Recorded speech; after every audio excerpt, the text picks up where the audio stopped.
Wannan shine labarin soyayyata da Maryam. Labari ne mai ɗauke da darasi da kuma darussa wanda za ka amfana a cikin shi.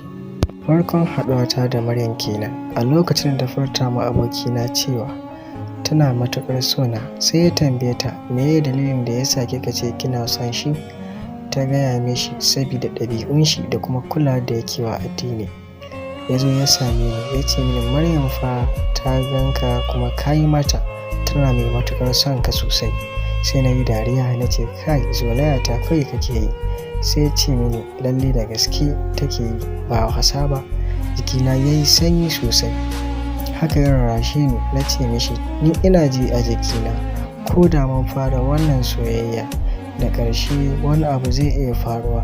Ya ce mini ba abin da zai faru, kai dai kawai ka amsa. Na ce to ba damuwa, zan amshi soyayyata don Allah ba don komai nata ba.